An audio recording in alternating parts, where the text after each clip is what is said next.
धान समस्या सारा ओडिशा रे उत्कट रूप धारण करिछि। ये सरकारटी धान पंजीकरण ठारू आरंभ करी धान दबा पर्यंत समस्त कार्यक्रम रे फेल एवं जोगाण मंत्री मंतव्य सरकार आभिमुख्य सरकार कार्यक्रम कहार किसी तालमेल नाही एवं धान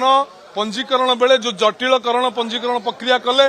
आपन को मने पके देवा चाहे जोगाण मंत्री कहले रेजिस्ट्रेशन अवधि बढ़िबो लोक माने रेजिस्ट्रेशन कले भी आई स्कान कले हठात 25 तारिख में बंद कले ता छड़ा सरकार कही कटनी छटनी हबनी कटनी छटनी हवा को बाध्य कटनी छटनी करुचंदी एवं सरकार कहले काली महामहिम राज्यपाल घोषणा कले जे मो सरकार समस्त धान उठिया तत्पर अछि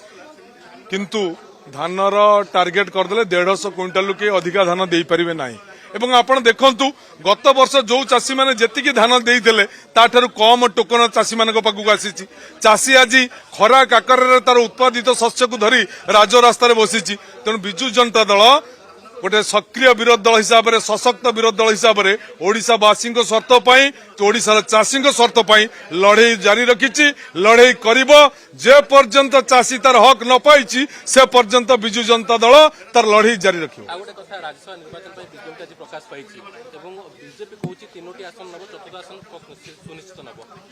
बीजेपी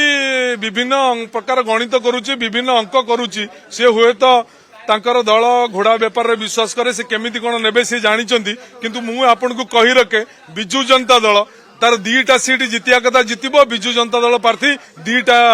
एमपी नबो जे आपन को दलर वरिष्ठता कहउछन जे वरिष्ठ मान को सुजोग दिया जाउ थरा आपन दलर वरिष्ठता अस्तपन आज्ञा राजनीति गणित 6 दुणे 8 राजनीतिर अंक केतबेले कौन हम ता ठीक नहीं किंतु बिजु जनता दल से अंक कसिया माहिर अच्छी बिजु जनता दल 2 की 2 जितो आज्ञा रणनीति कौन बाहर परिप्रकाश करे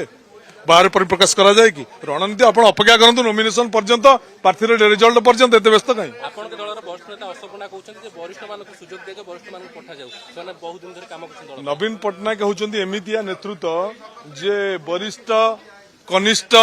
मध्यस्थ समस्त को नेइकिरी संयोगीकरण भाव कार्यक्रम चलाउछंती एवं नवीन पटनायक सितरे मध्य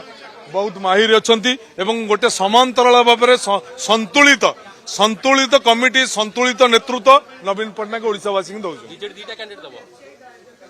आपण अपेक्षा करंतु नॉमिनेशन पर्यंत देखिए कौन होउची।